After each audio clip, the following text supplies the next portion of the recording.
Aso po, ma'am. Magaling. Sa ikalawang larawan. Alan. Manok po, ma'am. Magaling.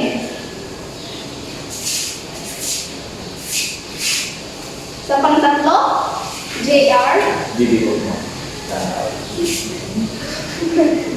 Mahusay. Ay, Sa pang-apat naman,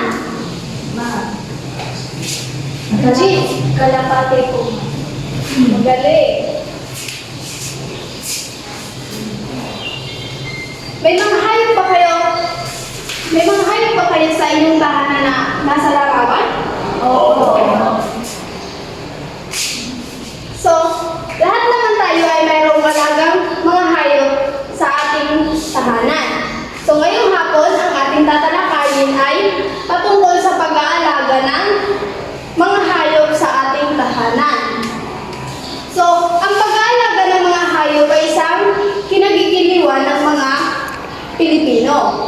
Ang mga hayop tulad ng aso, manok, bibe, kalapate ay isang halimbawa lamang ng mga maaaring alagaan sa ating mga tahanan.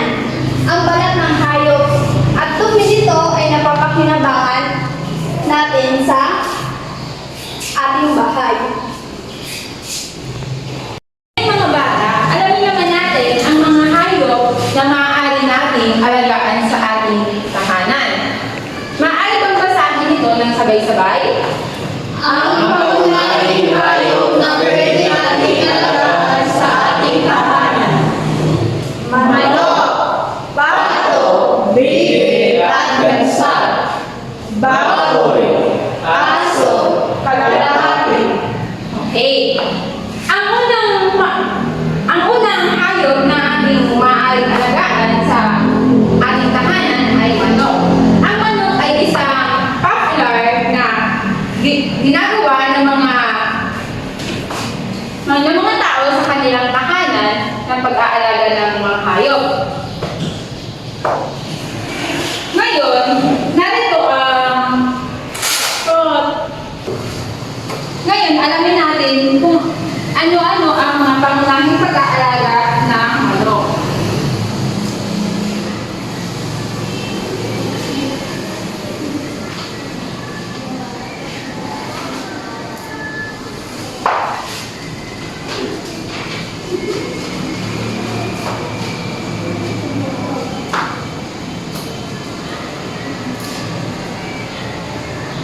Maaari ba nating basahin ito ng sabay-sabay? Pangunahing pag-aalaga ng manok. Kailangan ng tulungan ng alagang manok. Pagkain para sa alagang manok. Inuming tubig ng alagang manok. Kailangan din alamin kung mangingitlog na ang alagang manok na inahin. Okay. Ito ang mga pangunahing pag-aalaga ng manok. So, tumungo naman tayo ngayon sa pag-aalaga ng pato, bibi, at gansa.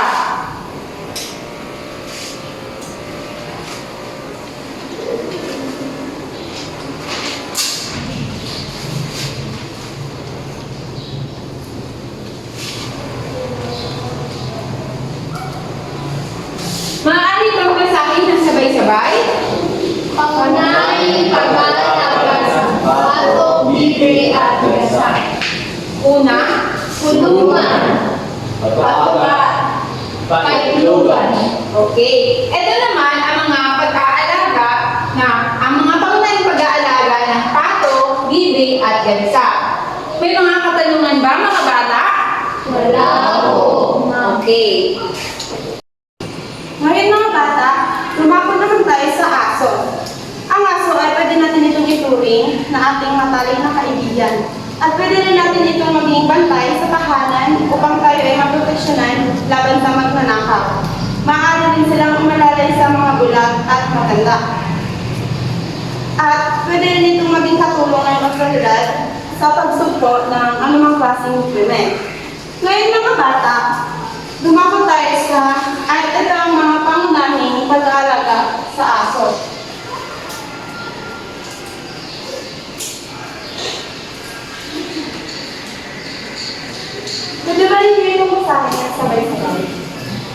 Pangunahing pag-aalaga ng aso. Kailangan pakainin ang alagang aso ng isa o hanggang 2 beses maghapon. Huwag bibigyan ng merienda o sisiriya ang alagang aso. Huwag kalimutang maturukan ng anti-rabies ang alagang aso. Kailangan din paliguan ang alagang aso araw-araw. Ngayon mga bata, ito ang pangunahing pag-aalaga ng aso. Dumako naman tayo sa pag-aalaga ng kalapate. Ang pag-aalaga ng kalapate ay nakakalibang at madali rin itong dumami. Ngayon mga bata, ito ang pangunahing pag-aalaga ng kalapate.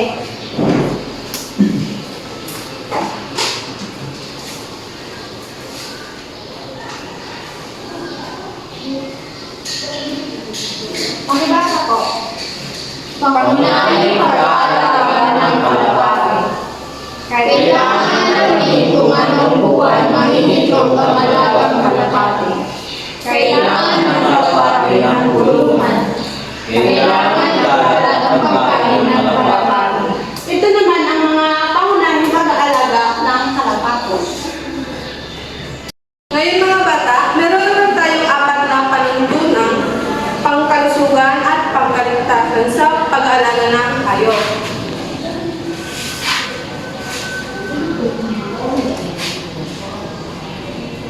So, sino maaaring magbasa ng nakapasto sa bisa? Ilan? Ang isang pangunahing susi sa isang pangungusap. Ang isang pangunahing susi sa isang manglad na paghahayupan ay kalinisan. Pangalawa, sino maaaring magbasa? Remedies. Ang pagbibigay ng sapat na pagkain ay isa pang pagtutuunan ng pansin. Pangatlo, Jeffrey. Alan. Ang mga hayop upang manatiling malusog, masigla at ligtas ay nangangailangan ng sariling tahanan. Sunod, Marianti. Ang vitamina at mineral ay mahalaga rin sa hayop. Ngayon naman mga bata, pagtambalin ang hanay A sa hanay B ay sa kabutihang dulot ito. Sino ang maaaring makasagot ng nasa number 1? Okay, Alan.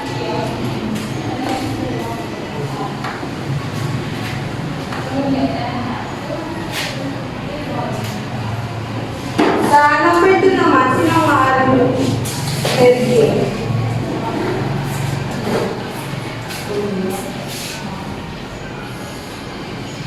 Sa pangatlo naman, JR.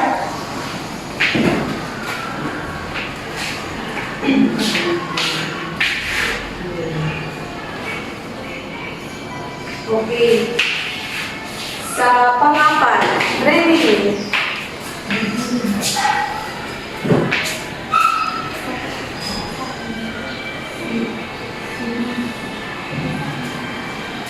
Pang-lima, Virginia.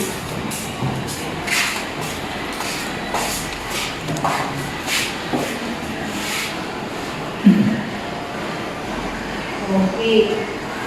So ngayon, maaari niyo bang basahin ang nasa sa hanay A, patung sa hanay B. Sa inyo lang sabay-sabay. Aso, tagabantay ng tahanan. Baka, nagbibigay ng gatas at karne. Manok, nagbibigay ilong at karne. Pusa, tagahuli ng daga. Kalabaw, katulong sa magsasama. Okay. Mga bata, anong mga hayop ba ang nabanggit sa talakay? Aso. Aso, Manok. Kalapate. Pusa.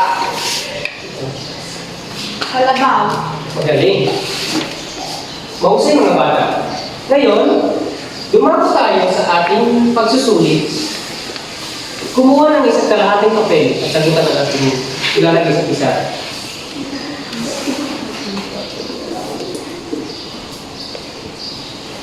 Wala mo.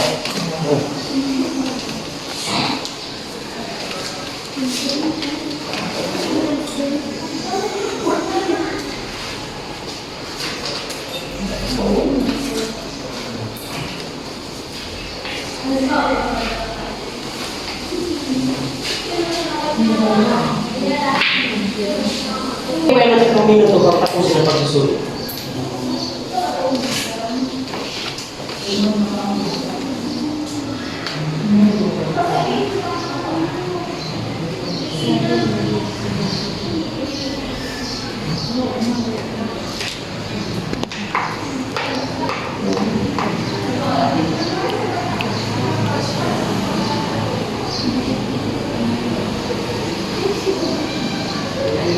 Kami. Kaya mga bata, pagpalikan kayo ng mga papel.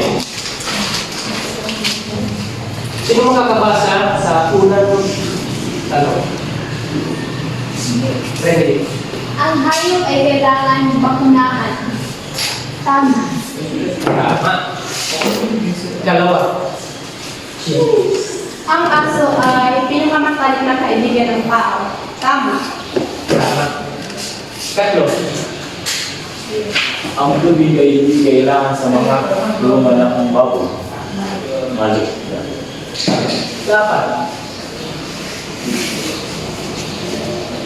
Ang hayop ay kailangan ng vitamina at mineral. Tama. Tama. Galing mo.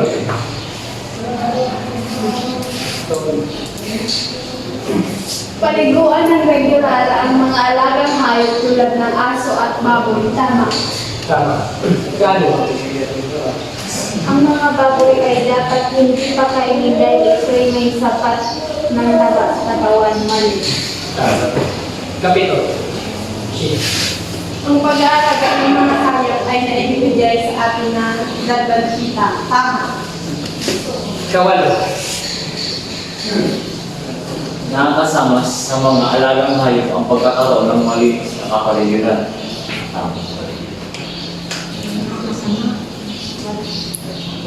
Kasya. Ikaw.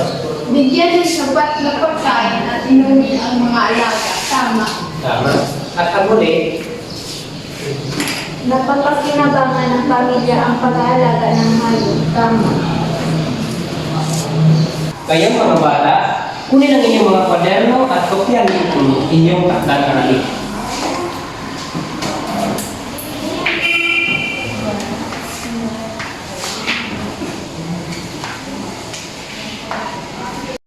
Tapos na ba mga bata? Yes. sir! Okay, kung ngayon, maaari na tayong umuwi. Bye, sir. Ay, ayan.